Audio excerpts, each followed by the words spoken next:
attack. But there was a problem investigators couldn't get past, one that sat at the center of everything that followed. He never called 911. He never reported any attack to anyone, at any point, in the days between Ariana's disappearance and his own arrest.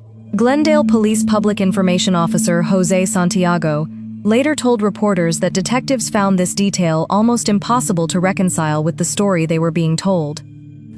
We believe that the two of them had been in communication with one another through some social media channels, and then they met for a date of some type. The two were seen at a movie together and then ended up in this remote area where we believe this crime took place.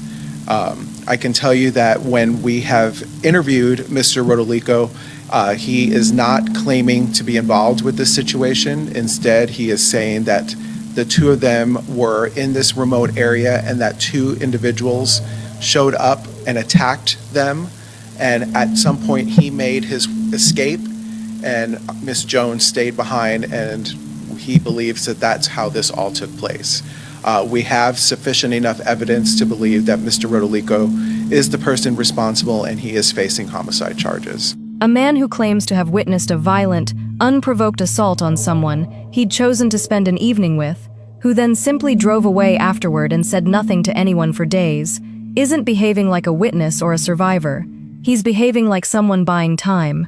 Under continued questioning, that first story began to shift in ways that only deepened suspicion around him. According to Santiago, the attack grew more dramatic in one retelling and noticeably less dramatic in another, small inconsistencies stacking on top of each other until the entire account started to collapse under its own weight. Eventually, Rodolico admitted outright that the story about two attackers wasn't true at all. He offered investigators a second version instead, claiming an unknown male had instructed him to bring Ariana out to that specific desert location, though he was completely unable to explain who this person was supposed to be, or how any communication between them had actually taken place. Two entirely different stories, offered by the same man, within the same interrogation. Neither one held up, and underneath both of them sat a growing body of physical evidence, tying him directly to a scene investigators say had clearly been prepared well in advance, long before Ariana Jones ever agreed to see a movie with him that night. As of now, the official cause of death and final identification of the remains are still awaiting confirmation from the Maricopa County Medical Examiner's Office. Rodolico remains in custody, held on a first-degree murder charge, with no realistic path to posting the $2 million bond set against him. No trial date has been announced. This case is still actively unfolding, which means much of what's been uncovered so far could still expand, sharpen, or shift as more evidence comes forward in the weeks ahead. What hasn't shifted and what won't is the grief now permanently sitting with Ariana's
Hey TikTok, so I wanted to come on real quick, real briefly, and I wanted to highlight the story of Malachi Lancaster. Malachi was an amazing student, not only student but also amazing athlete who touched many lives, including adults and young teens and kids. I attended his service, and when I tell you that there was only standing room, like over 500 people attended the service of this young man. So that right there just shows you how many lives that he touched in his brief time that he was here. Malachi unfortunately lost his life in December of last year, and the family is still awaiting answers. So I wanted to come on TikTok and I wanted to highlight some of the things that the family is asking. I'm going to be looking down so you'll see that, because I want to read exactly the statement that the family has released. So they are asking for family and friends to help them seek justice for Malachi's life. As some of you know, Malachi, who was 18 years old, tragically lost his life on December 8th, 2024 during a hunting outing in Alachua County. After nearly 7 months, we are still without answers. His death certificate continues to stay under investigation. As a family, we've been forced to carry not only grief but growing doubt. We stayed silent out of respect for the process, but now we must speak out. We are calling on the public, the press, and state officials to help us determine demand transparency and accountability from the Florida Fish and Wildlife Conservative Commission, which is FWC, and to request an independent oversight from FDLE, which is Florida's Department of Law Enforcement, why they are raising their voices. So here are just a few of the serious concerns that the family have surrounding the tragic loss of Malachi's life. 1, 2 conflicting witness statements. So the sole witness, which was a friend of Malachi's, gave 2 different accounts within the same day. First, he said Malachi fell from a tree stand, causing his rifle to discharge. Later, his second statement was that later they were walking back to the car and the witness was ahead, and when he heard a gunshot. Malachi was shot in the back. Let me just put that out there. The family asked about the contradiction of his story, of the friend's story, who was the sole witness, and they were told by FWC lieutenant, why does that matter? It does matter. This is inconsistency that should have been further investigated. So the second reason why they are raising their voices, there was a dismissal of the medical examiner's findings.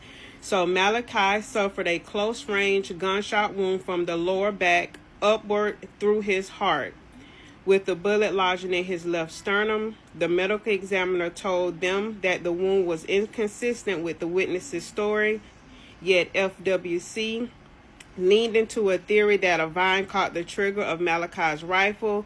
That theory has never been independently verified, and just weeks later, the scene was altered. Should not have been.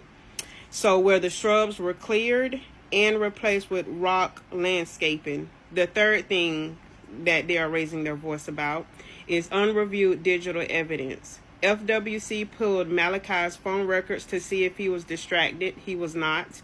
His phone was in his pocket. But the sole witness's phone records were never pulled.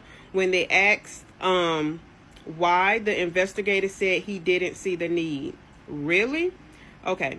So the investigator said that they did not see the need to pull the sole witness's telephone records. And their reason was that the family was cooperating. Phone data could have clarified the timeline, messages, events surrounding Malachi's final moments. Why was this step skipped? Fourth thing, witnesses' father reportedly present at the scene. The 911 call noted the witness's father by name. FWC told the family that he was not at the scene, but another person who responded to the scene stated that they saw the witness's father present during paramedic care. This raises questions about the scene's integrity and whether proper boundaries were enforced. Fifth thing that they want to highlight. Scene evidence dismissed. Forensics noted a 2 to 3 inch deep indentation in the ground consistent with the rifle buttstock, but right where Malachi was found, this critical piece of evidence was dismissed as investigators focused only on the vine theory.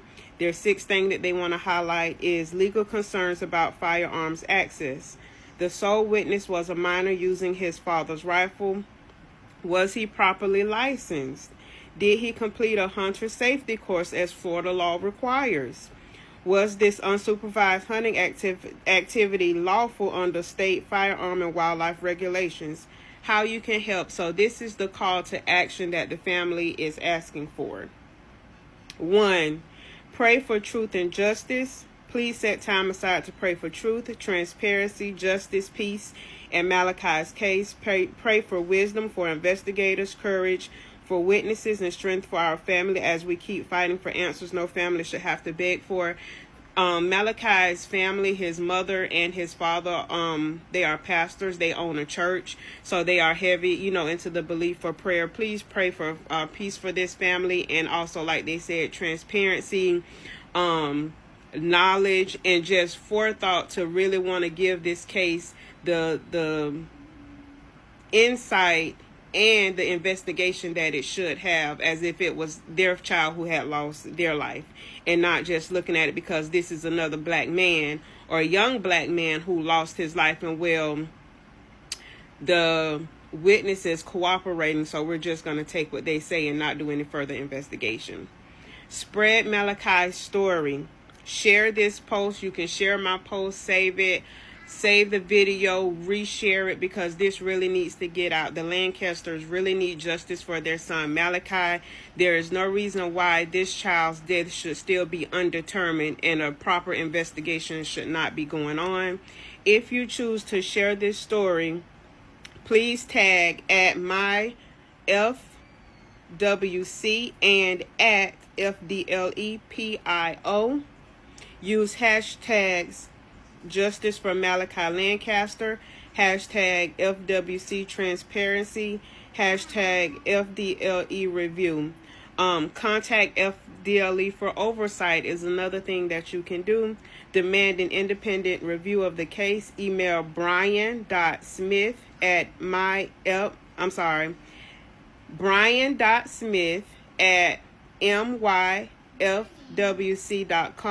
and info at fdle.state.fl.us.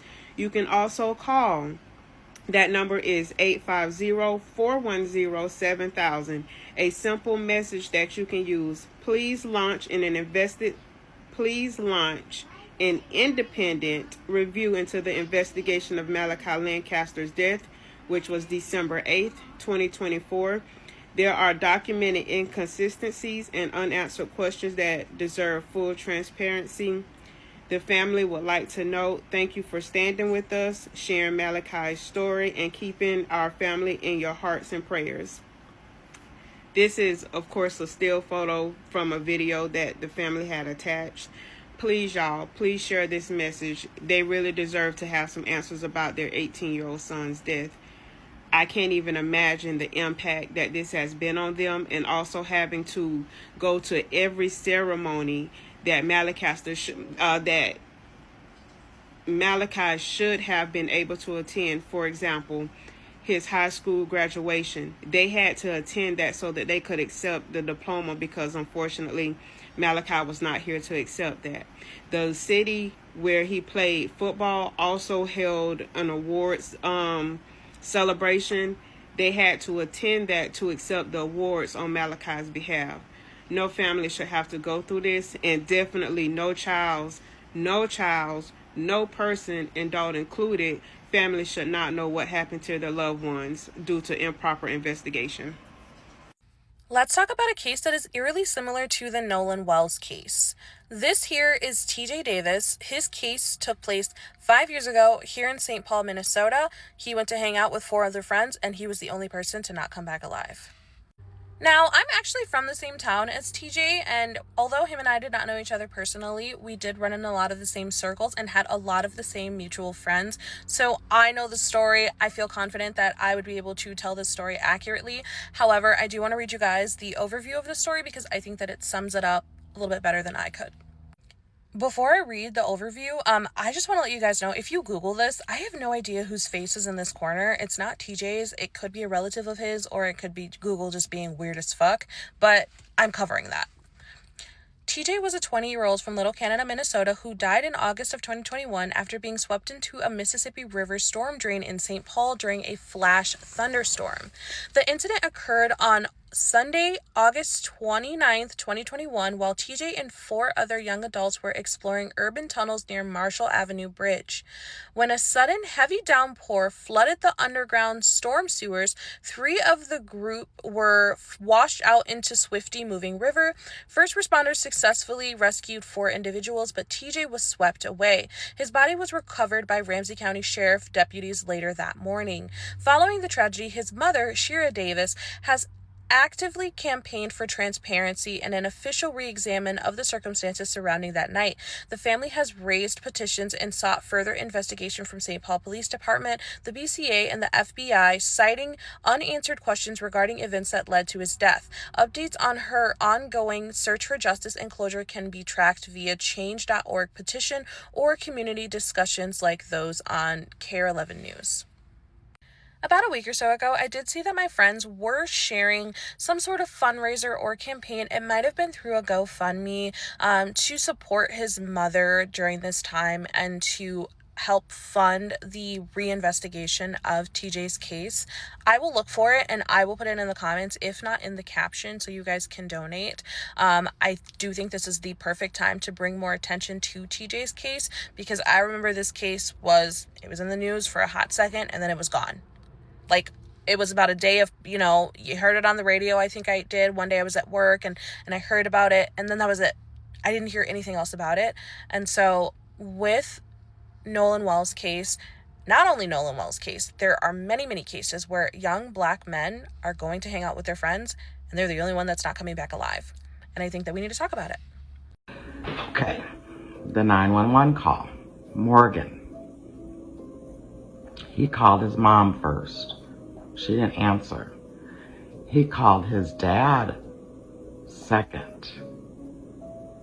Dad told him to call 911. Now, as an adult, and they were painted as adolescents, but they were adults, 18 and above, why wouldn't you call 911 first?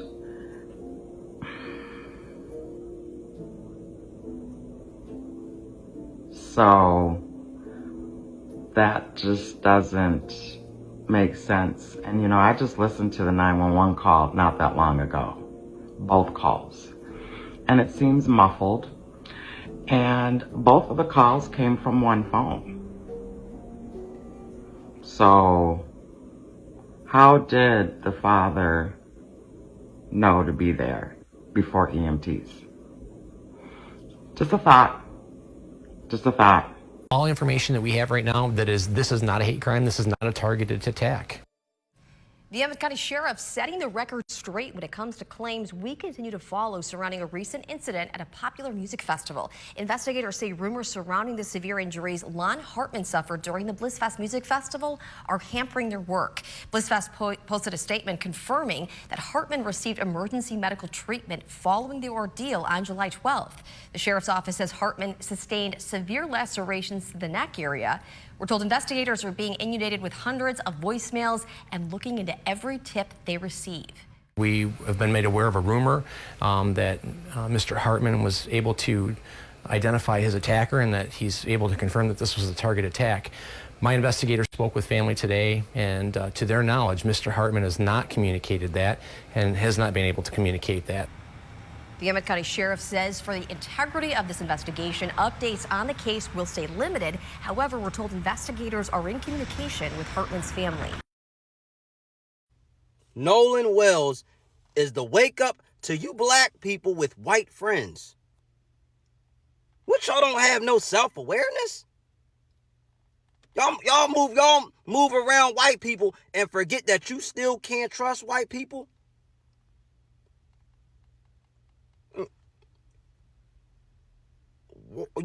I get money with white people. I don't trust white people. I don't trust white men. I don't trust white men. I know their genetics is falling off. So I know they already, man, this the black kings, yeah, the black guys, they're getting their land back. Yeah, we gotta stop. They know their history now. And what do you think about white women? Black women? Y'all get around these woke liberal white women and say, yeah, we did this, that, yeah, we wanted Kamala, yeah, we wanted Harrison, yeah. Get you, rock y'all to sleep, and then they unalive you, stupid motherfuckers. You can't be this dumb. Y'all like, you know what? Let me say this to you. Black parents, make sure if your black child is around these white kids, make sure they're not the only black child around these white kids. It's way too many stories stacked the fuck up now. I don't trust white people. I don't do nothing. When they want to say, hey, let's go out for the drink. Nah, I'll be drinking water, vigilant, watching y'all. Just like at work, you don't trust them. You get money, you don't trust them. Fuck off my bitch. This message is for black men, black teenagers, black adolescents.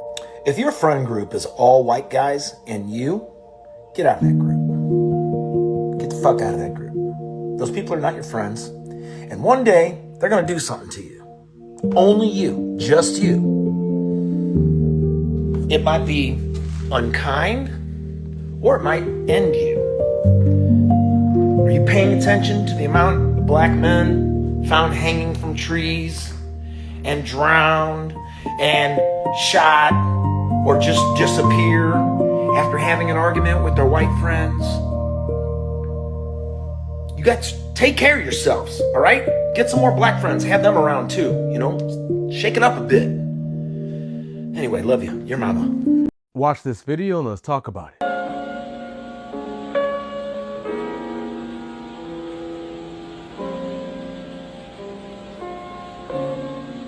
I'm Dr. Michael H. Ford, and let's talk about what you just saw. She says she hates to see black people drop their white friends over the Nolan Wells situation. That it should have brought us together to fight racism. That instead, it created more divide. I want to address every single part of that. Nolan Xavier Wells, 18 years old. He went to Horn Island on July 4th with a group of friends. He never came home. His body was found 2 days later. His cause of death has not yet been confirmed. The investigation is still active. His family is still asking for answers. That is the situation she referenced. She did not mention his family. She did not acknowledge the unanswered questions surrounding his death. A young man's cause of death is unconfirmed, and the conversation she chose to have is about white friendships. Then came the unity argument. She acknowledged racism exists, and then centered the conversation not on fighting it, but on protecting white friendships. Those are not the same thing. Unity built on unaddressed grief is avoidance. And then the divide. The Oxford Dictionary defines tone policing as the practice of criticizing the emotional manner in which a point of view is expressed, rather than addressing the substance of the point itself. That is exactly what her video does. The divide she is describing did not begin when black people pulled away. His passing, or the circumstances surrounding it, did not create the distance. The divide was already there. The passing of Nolan Wells did not create it. It just made it more impossible to ignore. And if the goal is real unity, it does not begin with asking black people to protect white friendships. It begins with sitting with discomfort instead of asking others to manage it for you. It begins with centering the grieving before centering the friendship. It begins with demanding answers before demanding peace. And it begins with understanding that you cannot build unity on top of unaddressed pain. Healing starts with knowing. Follow for more.